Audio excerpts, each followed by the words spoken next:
Bien, llegamos a este punto también difícil en el proceso de la adaptación de los niños, como lo es la adaptación a los alimentos.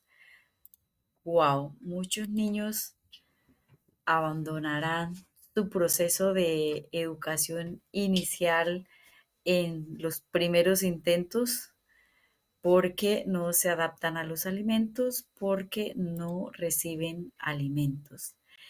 Entonces, vamos a tocar ahorita este tema porque es muy importante poder sensibilizar a las familias frente a esto. Como ya les decía, este es un trabajo en equipo entre docentes y familias. Lograr esa adaptación armónica, perdón, en todos los aspectos, como lo hemos venido mencionando, pues definitivamente requiere de cooperación conjunta. Sabemos pues que uno de los momentos de mayor tensión, de llanto, de inconformidad de los niños en su jardín infantil es a la hora de comer.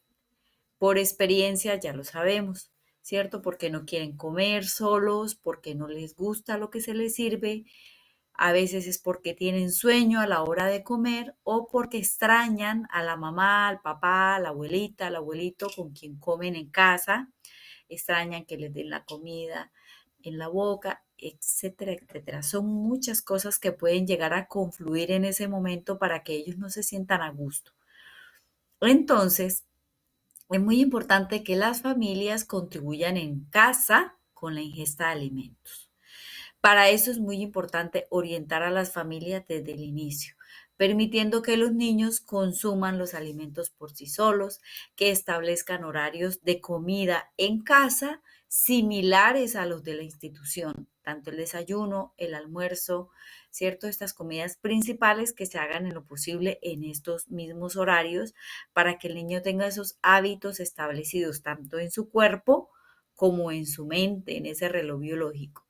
Es importante que la familia restrinja el uso de dispositivos, de todo tipo de dispositivos, llame de celular, tablet, computador, televisor, durante la ingesta de alimentos, para facilitar que el ambiente de comida sea armónico. ¿Por qué? Porque si los niños están habituados, acostumbrados a que comen es con un dispositivo, pues van a extrañar este estímulo a la hora de comer en el jardín infantil, van a exigir este estímulo y no van a querer comer. Entonces es también muy importante que definan también ese espacio de comedor y que se establezcan esas normas a la hora de comer, dónde es que el niño come, a qué horas come, con quién come, ¿sí? Para que esto vaya ayudando al niño a encontrar una similitud entre ese hábito de casa y la forma como se desarrolla ese hábito en la unidad de servicio. Puede llegar a ser dos escenarios absolutamente distintos. En casa pueden llegar a estar viendo televisión a la hora de comer, no tener un lugar definido, no tener una hora definida y definitivamente que esto es un factor de riesgo para esas batallas que se forman a la hora de comer. Es muy importante también sugerirle a a la casa, a las familias, la preparación de la minuta, que se vayan sustituyendo los alimentos procesados que el niño viene consumiendo por alimentos naturales y nutritivos que son los más parecidos a los que van a comer en su jardín infantil. Por alimentos procesados me refiero a salchichas, a comidas embutidas, comidas de paquete, jugos de caja, eh, mm, gelatinas, bueno, toda esta cantidad de alimentos procesados. Eh, por supuesto que el niño no trae estos hábitos, lo más posible, lo más probable es que cuando empieza a tener la ingesta de alimentos en el colegio, en el jardín infantil, en la unidad de servicio, pues esta dificultad del niño para consumir estos alimentos es porque no conoce estos alimentos, no tiene estos hábitos. Entonces, para iniciar tenemos que ser muy comprensivos en que el niño apenas está iniciando un proceso de ingesta de alimentos de manera independiente también, ¿cierto? De manera más saludable. Entonces es normal que en algunos momentos se ensucie la ropa, que riegue alimentos, que llore. Todo esto hace parte del proceso de la adaptación. Esto va a mejorar y a disminuir en la medida en que las familias crean un ambiente agradable, armónico y saludable en casa, muy parecido al del hogar infantil, a la hora de suministrarle los alimentos a los niños y a las niñas. Entre más rápido trabajemos en esto con las familias, pues va a ser mucho más rápido que se van a adaptar los niños a su ingesta de alimentos. Entonces, ojo, a trabajar en eso con las familias. Vamos a trabajar en esto de manera decidida para ayudarles a mejorar muy pronto a los niños ese consumo de alimentos y garantizar que ellos se queden en su unidad de servicio recibiendo su educación inicial, que no los vayan a retirar porque no comen, porque eso pasa muchas veces. Bien, entonces continuamos abordando el tema de acompañar el proceso de aprendizaje. Eso es muy importante y muy necesario para los niños. Los niños y las niñas que son acompañados afectivamente por sus padres o cuidadores en sus procesos de aprendizaje van a mostrar más interés en aprender y un mejor desarrollo de habilidades. Es importante que en casa tengan rutinas de estimulación con horarios, con materiales, con implementos, un espacio adecuado para sus actividades, una mesita en lo posible ajustada a su tamaño, ¿sí? Y no se trata de hacer grandes gastos en material didáctico, en comprar juegos y cosas eh, de tiendas, de almacenes, sino más que todo se trata de la disposición de ese papá, de esa mamá, en sentarse con su niño desde sus primeros días de adaptación con su niña a compartir sobre lo que trabajaron con la profe, si la profe envió algo, una notica, algo para la casa, ¿sí? Y tener un tiempo, un espacio de ese compartir, eso va a inspirar al niño sobre ese interés genuino y auténtico que siente, que percibe de su madre, de su padre o de sus cuidadores. Y va a ser muy motivante para él querer estar en su jardín infantil y también compartiendo ahora estos nuevos espacios en casa, en familia. Es muy común que al inicio los padres muestran mucho interés en las actividades de los niños, asisten a las reuniones, están pendientes de las observaciones de la profe y entre más pequeñitos son, más observamos este comportamiento en los padres. Los niños nuevos en la educación inicial no padecen tanto ese abandono de los padres a sus procesos de aprendizaje. Esto va a llegar más adelante cuando ya son más grandecitos. No son todos los padres, no es en todas las familias, pero sí en algunos casos sabemos que hay padres y madres que sueltan ese interés por sus hijos en apoyarlos en su aprendizaje, los dejan solos desde muy temprana edad. Como también está el otro polo, el otro extremo, que hay padres que sobrevuelan la vida de los hijos queriendo tener todo bajo control. Pueden ir al polo de la sobreexigencia, de querer ellos estar enseñándoles en la casa, queriendo llevarlos a un nivel más avanzado del que están en su desarrollo y el que les está enseñando su profesora. Y esto tampoco es saludable para el desarrollo de los niños. Es importante que los padres no sean tan aprensivos, tan excesivamente estrictos en todo, como tampoco pues desinteresados y flexibles. Hay que mantener un equilibrio en el acompañamiento de los niños. Es suficiente con estar atento de las actividades pedagógicas que se trabajan en clase, que trabaja la profe, enviar los materiales, las actividades que soliciten, acudir cuando se le llame, reforzar en casa estas habilidades de las cuales se está trabajando. De esta manera logran una mejor interacción con sus hijos, un mejor desarrollo para sus hijos, un mejor proceso de aprendizaje para sus hijos.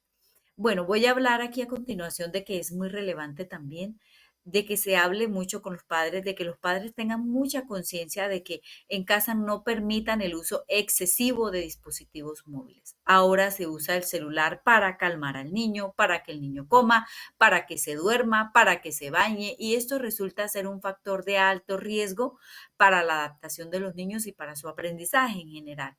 El dispositivo distrae al niño para regular su comportamiento, es decir, busca distraerlo de su comportamiento, sustituyendo sus facultades innatas que él tiene de observar, de autogestionar sus emociones, su acción consciente frente a la realidad. Es decir, le estamos quitando y suprimiendo la capacidad de conciencia que tiene el niño frente a sí mismo y frente al otro. ¿Vale? Porque le estamos restringiendo esa posibilidad de observación, de autoobservarse y observar su comportamiento y observar el entorno por que observe un dispositivo que porque está llorando el niño o que porque está eh, con sueño, porque está con hambre, porque tiene una necesidad cualquiera. Entonces, ¿qué pasa? Que en el entorno de educación inicial esto va a representar un gran desafío para las docentes porque no van a poder entregar un dispositivo a cada niño para calmarlo o tranquilizarlo, para que coma, para que haga sus necesidades, para que haga sus actividades con gusto, eh, porque su cerebro espera ese estímulo que ya le genera ese dispositivo a su cerebro, que es serotonina, dopamina, lo que le produce es estar en contacto con estos dispositivos. Al no recibir ese estímulo con el dispositivo, pues el niño va a sentir ansiedad, va a sentir desesperación, irritabilidad. Es una respuesta ya condicionada por su cerebro, que el niño ya no puede controlar. Entonces es realmente muy lamentable y muy delicado y sabemos que los niños vienen desde casa, desde muy pequeñito, con un uso excesivo de dispositivos. Entonces a trabajar comprometidamente en esto, familias y docentes para minimizar ese uso de dispositivos. La serotonina es necesaria en el proceso de aprendizaje. Eh, Sustituir una función vital como la que produce la serotonina por una función virtual. Hace que cada vez los niños tengan menos interés en leer, en escribir, en mover sus manos para manipular objetos, cada vez tienen menos contacto visual entre ellos mismos, cada vez pueden llegar a interactuar menos entre ellos mismos, ¿sí? Entre otras cosas. ¿Por qué? Por el exceso de fijar su mirada en un celular, en un móvil. Tampoco tienen contacto visual con sus padres, quienes también están suficientemente pues enfocados en sus respectivos dispositivos y esto es uno de los más altos riesgos en el desarrollo socioafectivo del niño, lo cual va a tener unas devastadoras consecuencias. Es de ahí de donde vemos niños con emociones desbordadas, niños que para calmarse tengan que recibir un aparato, un celular, niños que no van a escuchar, que no van a comprender, que no van a acatar una orientación en un momento. Es decir, los niños en un momento emocional pueden tener esto, pero hoy día sabemos que esto es un factor de riesgo mucho mayor a la conducta obsesiva y compulsiva que pueden llegar a desarrollar niños y niñas por el uso excesivo de dispositivos móviles. Es algo que preocupa mucho a médicos, a psiquiatras, a psicólogos, a neurólogos, porque se está viendo un exceso en, en el comportamiento desbordado de niños y donde solamente el entregarle un dispositivo, a veces el solo hecho de tocarlo ya lo calma, ya lo tranquiliza. Entonces es algo muy delicado, ¿sí? Podría calmarse y tranquilizarse con el contacto afectivo de una persona y sin embargo esto cada vez cuesta más a niños y a niñas. Entonces es un compromiso grande que tenemos con la primera infancia. Compartir esas informaciones con las familias y difundir esas informaciones para que cada vez estemos más comprometidos en torno a la prevención, porque es mejor prevenir que curar. Voy a hablar a continuación del vínculo afectivo entre la maestra y el niño o niña en la fase de adaptación. Realmente que hay muchos mitos en torno a ese vínculo afectivo. Hay muchos miedos también en torno a establecer ese vínculo afectivo con los niños.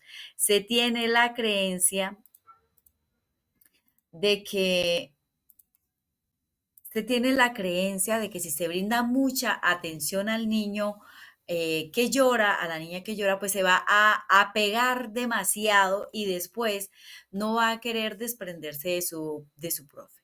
Lo cual no es una regla general. No es que todos los niños se vayan a pegar de esta manera y que ese apego vaya a durar o a perdurar en el tiempo. Es más común que una vez que los niños sienten que esta persona, su profesora, que es una persona desconocida para ellos, una vez que ellos sienten que los mira con afecto, con cuidado, que los refugia en ella, bajarán sus mecanismos de supervivencia y podrán integrarse al grupo con más fluidez. Entonces es una invitación a que sean afectivas, amorosas, con los niños y con las niñas, especialmente en esta fase de adaptación.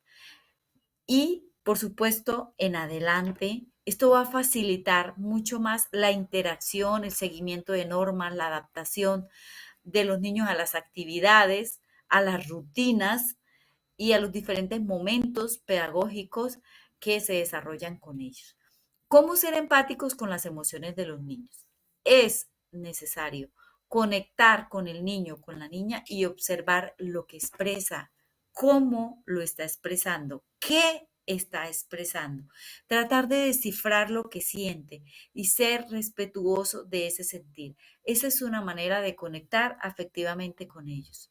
Se tiene por costumbre reprimir las emociones de los niños, tratando de decirle que no llore, que no le ha pasado nada, mandarlo a callar con canciones, con sonidos, diciéndole que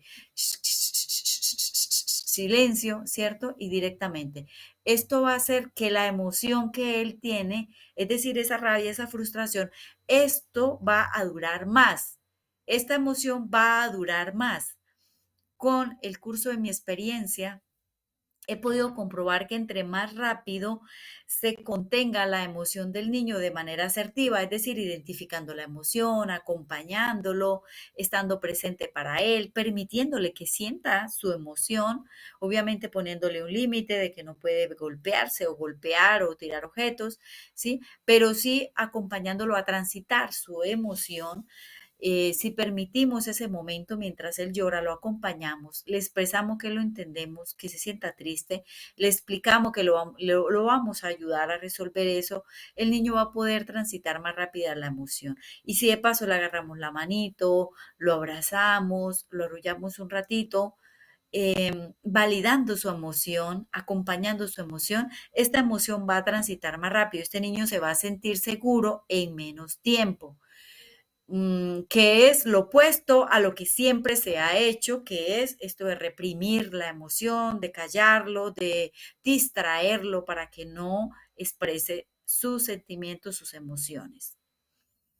Entonces, es muy importante explicarle a los niños que puede llorar, pero que no va a gritar, porque no es necesario, porque lo estamos escuchando, porque estamos cercanos, ¿sí? Porque estamos ahí, que no puede tirar sillas, que no puede tirar objetos, tirar platos, ¿cierto? Esos límites claros, pronto el niño los va a reconocer y los va a identificar. Y no va a ser necesario que él tire sillas, que él tire objetos, que él grite para ser escuchado. Bien, para ser contenido amorosamente.